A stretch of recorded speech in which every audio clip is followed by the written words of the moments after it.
Hello, housemates, and welcome to Master of Orion. So as you can see up in the top corner, this is an early access version of Master of Orion. This is Master of Orion 2016, so it's the recently released rejuvenation, reskin, reboot, whatever you want to call it, of a classic 4X space strategy game, Master of Orion. Master of Orion 2 was one of my favorite games of all time. It was my introduction into 4X gaming, and I really loved it, not just because it was a well-crafted game, but also because, it's the first game that I sort of played hot seat with a friend, Phwop.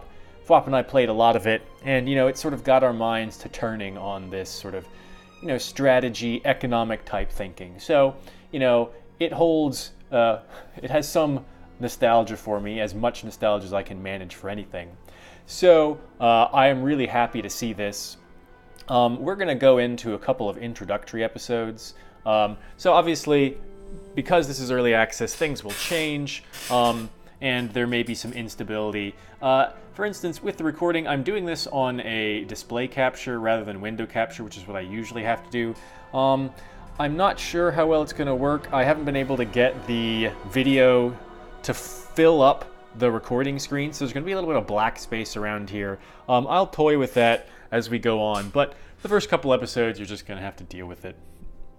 So what we're going to do, I've already toyed around with the options in terms of graphics. Hopefully this will work. These are not the optimal system settings, but whatever. So this first episode, we are going to look at the various race choices, and that's all we're going to do. And we'll probably also look at custom races, depending how long this takes.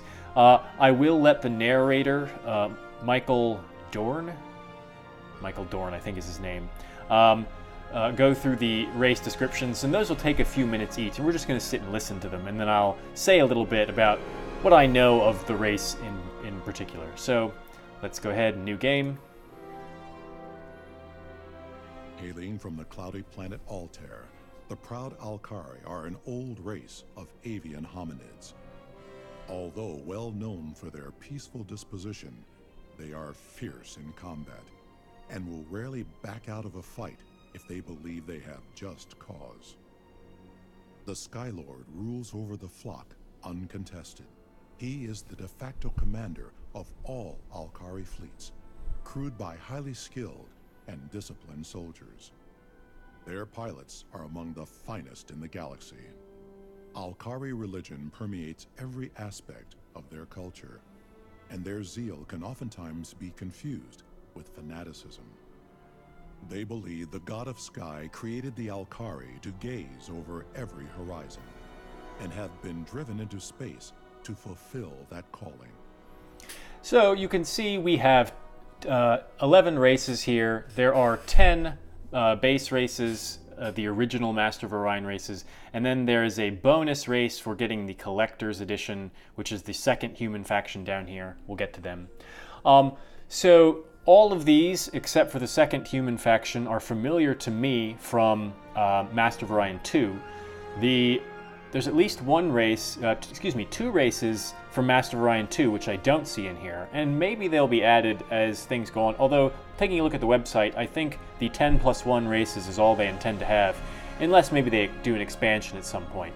The two races, off the top of my head, that I can remember from Master of Orion 2, which aren't in this, are the Trilarians, who were an aquatic planet race. They were kind of like winged squid people, and the Illyrians. The Illyrians were kind of like telepathic space Amazons, a race of all female humanoids.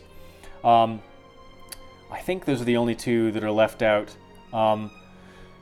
But the rest of these are familiar to us. They've reskinned them. So I remember the Alkari before, in Master of Orion 2 at least, looked much less like birds in that they weren't feathered. They looked more like sort of desiccated lizard people. It was really weird. So they've changed the overall look of a lot of these races big time. So the Alkari, as he said, are kind of space birds. They are lofty, inflexible, and honorable. So they're kind of chivalrous and lawful and all that kind of stuff.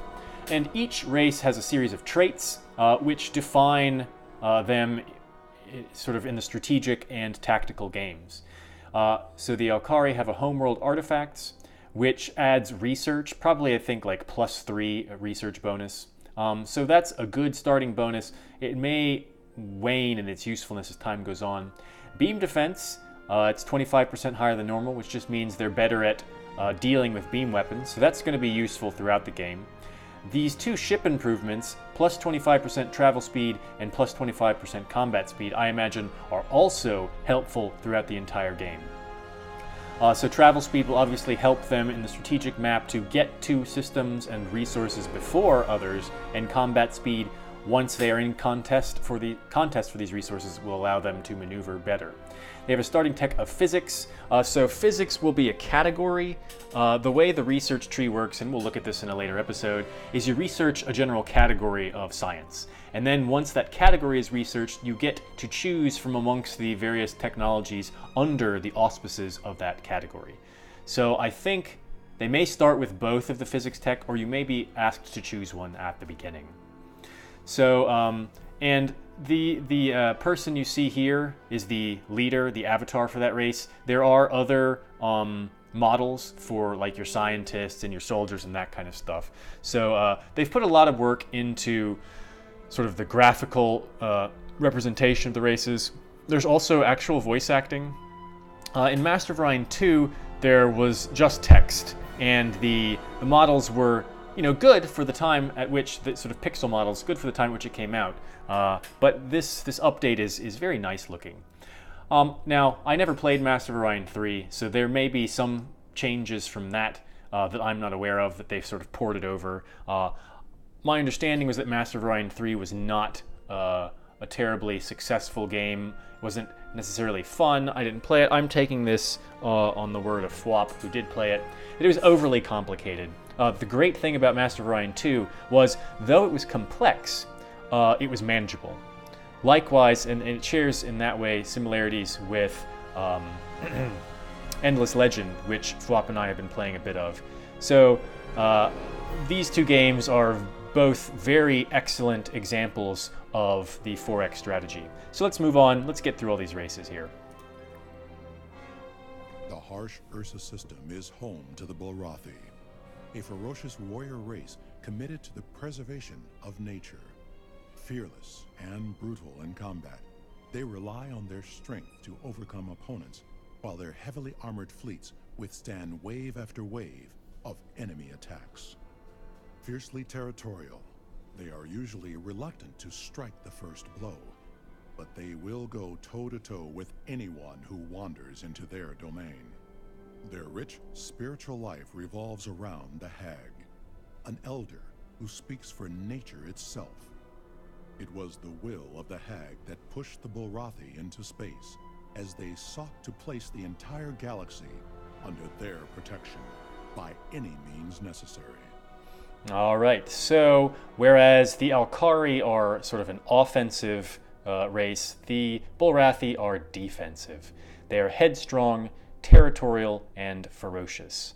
Both of them have a spiritual motivation, as you see, to spread their domain across the galaxy. I'm sure all of them will have some sort of, maybe not spiritual, but it's very interesting that they incorporate that.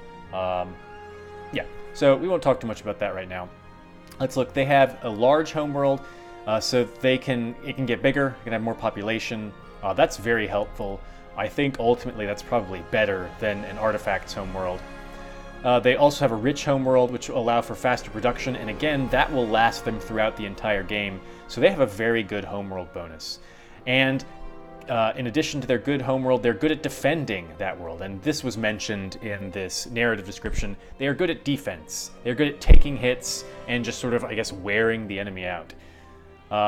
They have a tolerance to high gravity. They're not affected by high gravity. They will be extra affected by low gravity. So there are 3 categories of gravity on planets. High G, low G, and normal G. And those will affect production and combat ability on the ground. They also have beam defense, plus 25, like the Alkari, so they're very defensive. They also have starting tech physics. So here we have Grorvog. Right. Is there anything else? So I never particularly played them a lot in Master of Orion 2. The race that's kind of like them that I played were the Sacra, who we'll get to soon enough. So let's move along. Elusive and paranoid, the Darlak of Nazin both crave and despise identity. Their shape-shifting nature puts them at odds with themselves as often as with other races, since they neither trust nor can be trusted. They constantly scheme in the shadows, while their agents hide in plain sight, gathering information to serve the purposes of the Cabal. Scavengers by nature, they pull together elements from different sources into mismatched but effective patterns. The Darlak eschew open conflict and would rather sap their enemy's strength or place them on a collision course with another race before moving in for the final blow. Okay, so this is a stark change from the other two. There is no spiritual motivation mentioned at all. These guys are big time reskinned. They don't look remotely like they did before. They look like the Quarians from Mass Effect. And that's something I wanted to mention about the Alkari. Though they don't look like the, oh balls, what are they called? The people that Garrus are a part of, they are described much like them. In any case, so these guys, it makes them sound, so it's a very interesting description that they're sort of bad at social engagement even with themselves. They don't understand themselves or anyone else, and so that plays into this assimilation power minus 25. So they are bad at bringing in conquered population into their fold because they don't understand them. Maybe because they don't understand themselves, something like that. But because they are paranoid, their security is 10% higher than normal, and security prevents espionage in the form of either sort of stealing of technology or demolition of ships and planet buildings, things like that. Mission durations. Spies perform missions faster than normal. Okay, so their spies are better at infiltration and sabotage and espionage, just as their spies, their counterintelligence is better as well. Ship improvement. These ships' races can get closer to opponents without being detected, so it's harder to see their movements in the strategic map, which can be very useful for escape or invasion. And they start with government rather than physics as their starting tech. So I think this is linked to the last paragraph in their description, where they would rather sap their enemy's strength or place them on a collision course with another race. So maybe there is some kind of like diplomatic espionage type thing that was added to this game. That didn't exist in Master of Orion 2. Again, maybe it existed in Master of Orion 3, but I'm not aware of that. So they are stealthy, treacherous, and scavenging. I'm interested in playing them. I like stealthy, roguelike things, roguelike in the sense of being a rogue, not in the type of game. I always gravitate towards those, but we'll see. Next. After ages of internal conflict and faced with dwindling natural resources on their home planet of Earth, humanity finally came together to form a consolidated government, replacing the many nations once dotting its political landscape. This new government brought unification, eroding long-held distinctions based on race, color, creed, and gender. Humanity thrived and at long last reached for the stars. Now, out of the Sol system, the Human Republic arises. So here is the sort of favorable projection of the human species in the game. Diplomatic, stubborn, and charismatic. They unified after long conflict and, got over their stupid differences, but they still elected an old white guy to lead them. So this is Alexander, protector of mankind. That's what that name means, I think. They also have better security. Yeah, I guess because they're so unified against being sort of infiltrated and whatnot. And they are very good at diplomacy and just interacting with other empires. So they get trade treaties bonus, plus 25% credits. That sounds really good. Plus 25% credits trade goods project. I'm not exactly sure what the differences between these are. They are improved negotiations. They have a higher chance of other accepting these deals. And positive actions have better diplomatic consequences, and negative actions have softer diplomatic consequences. So people give them a break. They like to like these squishy, silly human beings, and they have a starting tech government as well, just like the Darlock. So they're not going to have the same government. They just have an advanced form of government already unlocked. So yeah, and then the bonus race that we get are the Terrans, which are, I believe, the negative projection of humanity in the galaxy. So they have a very Starfleet vibe going on here. That jacket looks kind of dumb. It's got a big hole right here. Otherwise, I like the aesthetic. Yeah, so let's go on to the Klakon. I really like the Klakon. This is one model who, even though it's much more three-dimensional and whatnot, I don't like the Klakon's new model. But let's listen. Deep in the caves of Koldon, the insect-like Klakon evolved to form the Hive, a unified consciousness stretching from drone to queen. As such, the industrious Klakon have no individual needs, no desires, and no ambitions other than the benefit of the Hive itself. This effectively makes them tireless workers and fearless warriors, each and every one willing to give their lives for the Hive. Having nearly exhausted their home planet, the Hive has begun its galactic expansion in search of more resources and room to grow. Okay, so the Klakon are your typical, bug race in space. They're a swarm, they're a hive mind, they're the Zerg, the Tyranid, those things from like Ender's Shadow, no, the other one, like the ant bug people, whatever. It's a fairly common trope. So they have a lot of special things here. This race's homeworld is cavernous.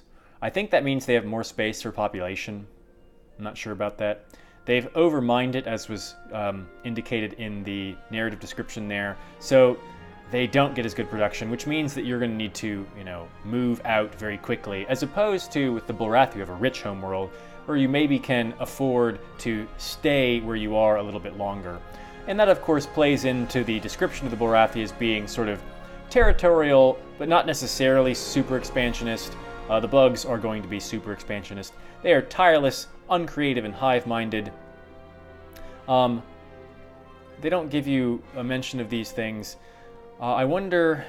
So uncreative in Master of Orion 2 meant that from each category of technology, they could only get one of the researches. They couldn't even choose which one it was. They just got one. I wonder if that is folded into this now or not. So this race can transform arid planets into highly improved... Oh, that's really interesting. So this is a strategic bonus. This is new to them, at least from Master of Orion 2. Their homeworld is cavernous, and they can turn arid planets into hive planets, essentially, which, again, I assume increases the population capacity of it, perhaps in other things. Food from population. They generate 50% more food than normal. Okay, so that means that they can grow faster. But they are bad at production. So their homeworld, they're going to start off being very hard to produce anything. They have bad resources in their homeworld, and they're bad at using it. And finally, have a biology starting tech of some kind. Okay, moving on to the Mechalar, who look entirely different than they used to. Coexisting in a sprawling, jumbled network filled with incessant chattering voices and signals, the Mechalar Combine is an artificial ecosystem of AIs from the planet Mechlon. While most Mechalar have distinct cybernetic bodies to allow them to interact with their environment, many reside as programs and subroutines of the main Combine cycle. Ruled by the Overseer routine, they are industrious, capable of producing infrastructure and large fleets in a very short time. But the constant buzz of opinions and endlessly iterating cycles of application requests and updates make them erratic and unpredictable. Interesting. So they've made them more like the Geth from Mass Effect. In Master of Orion 2, they weren't like straight up AI platform robots. They were cybernetic. That is, they were still partly organic. These seem to be wholly inorganic. But they still have the same trait of food consumption minus 50% because they're, I don't know why they have to consume food at all because they're robots, but whatever. So they don't need as much food. They produce much better, and that was what I was talking about with producing infrastructure. Their morale is higher than normal, which is actually really good. And they have auto ship repair enabled, which is also really good. So after every combat, their ships automatically go totally repaired. They don't have to pay for it. They don't have to send them to a shipyard, dry dock. It's really, really good. I remember it being that way. So I like them. They look pretty cool.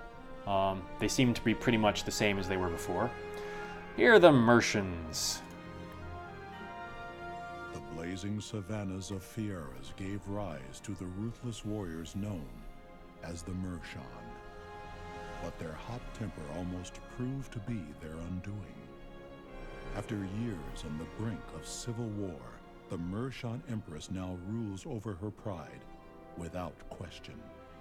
Mercians are willful and independent, and their long history as hunters has shaped their culture fittingly.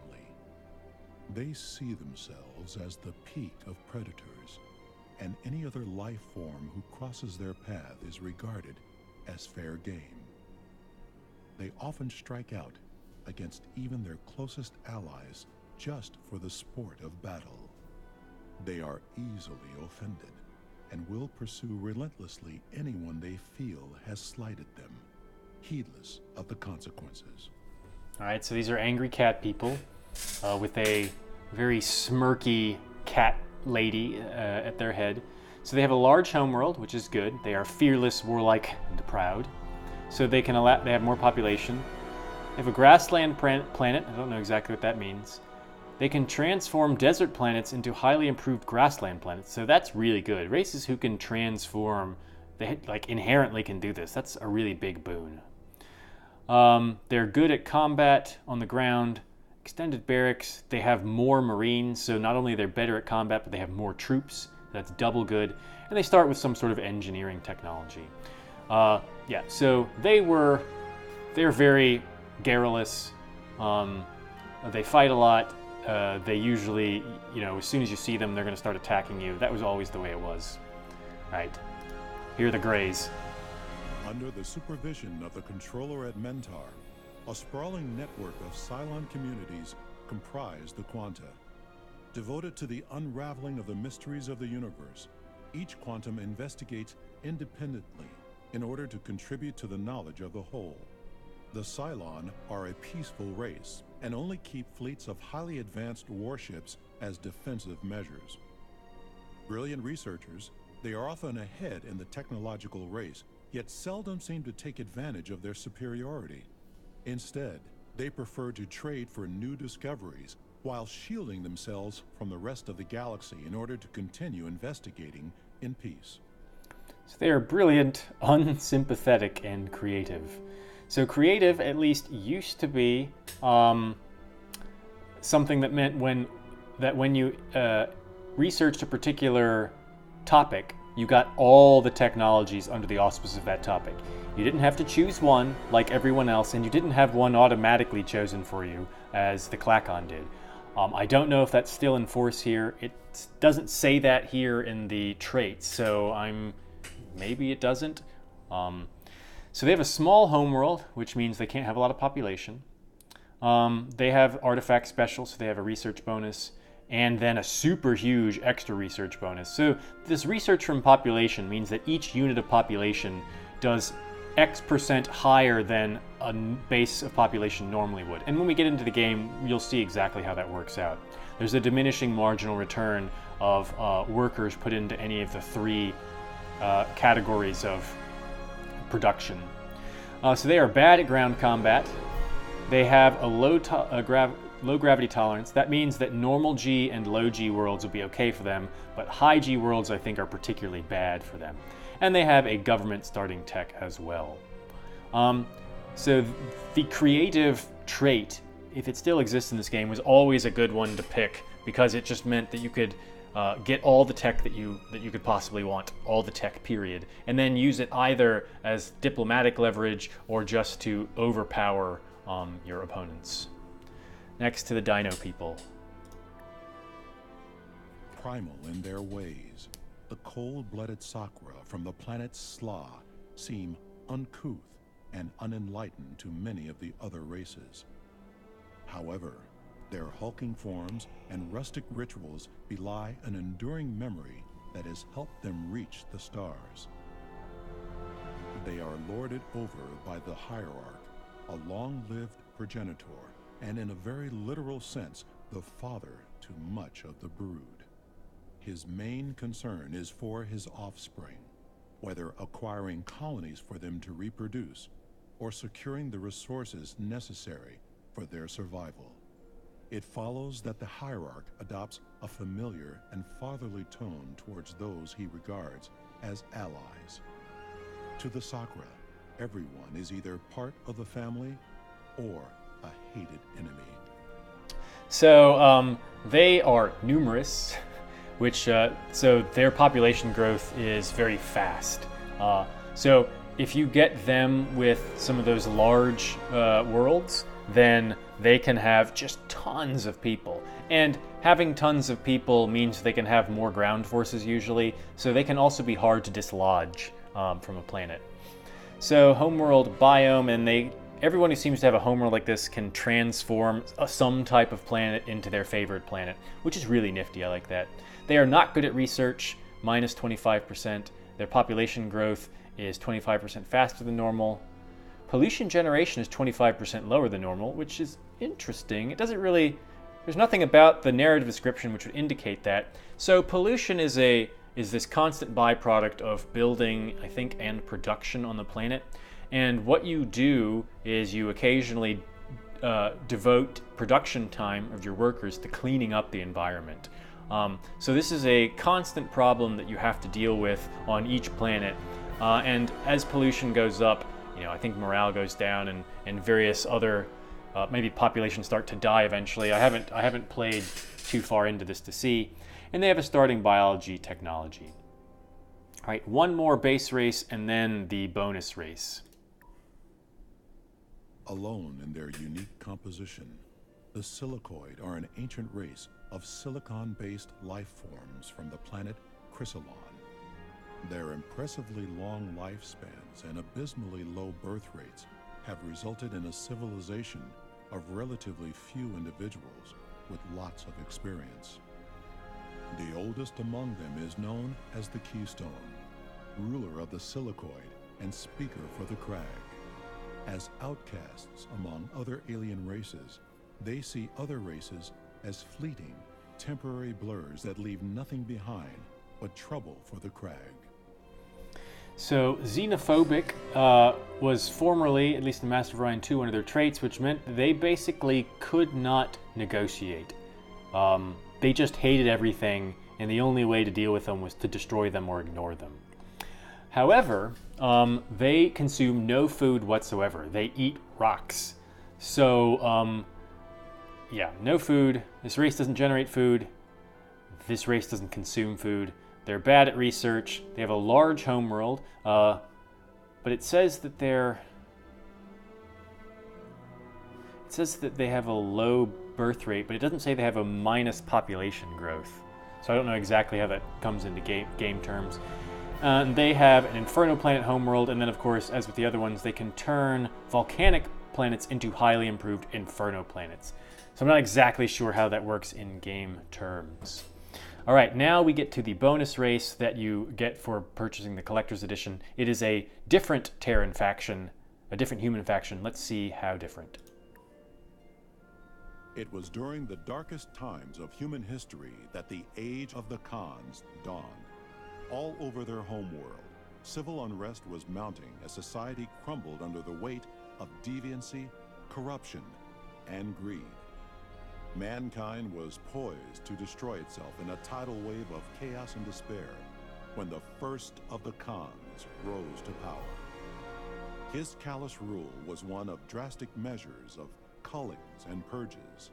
Castes were established, dissidents were hushed, and little by little the race was forced to survive. Following his example, the Terran Khanate has continued to secure the survival of their species, and now seeks to guarantee its place in the galaxy for generations to come. So this is like almost a blatant, let's say, borrowing of the Star Trek story, like Wrath of Khan. You know, that's basically the exact story which they discuss there. There's a point in time at which, you know, some genetically superior people arose or were bred in order to like dominate everyone else. So the way I'm thinking that this works is, the way that it's supposed to go is that there are either humans or Terrans. We determined that one side of humanity won out or the other. I don't think that it prevents you from playing both of them at the same time, but I think that's the idea, is that the Terrans are what happens when not the diplomatic niceness of humanity wins out, but the sort of, you know, hard, determined violence wins out. So they are incredibly good at combat. Their ships cost less, minus 20%, which is really significant, especially later on in the game. They have the beam attack, plus 25%, so they're better at shooting people. They train Marines faster, so they're good at ground combat. They have more command points, which means their fleets can be larger, and they have some sort of engineering technology, which no doubt helps with their combat-oriented nature. So these guys seem like pretty nasty. Again, I don't think that you are prevented from having humans in the game if you have Terrans in the game. It might be an interesting little multiplayer experience to have the humans versus the Terrans sort of replay the civil war that they had. Alright, so that's all we're going to do for this episode. Just wanted to look at the various races and talk about them a little bit. In the next episode, we're going to look at how to put together a custom race, and then finally after that we'll get into some actual gameplay. Hopefully you've enjoyed this. I am really excited about playing this game, really excited to get into it, play single player, play some multiplayer with Phwop, see how it goes. And since this is only early access, I'm excited to see what changes that they make.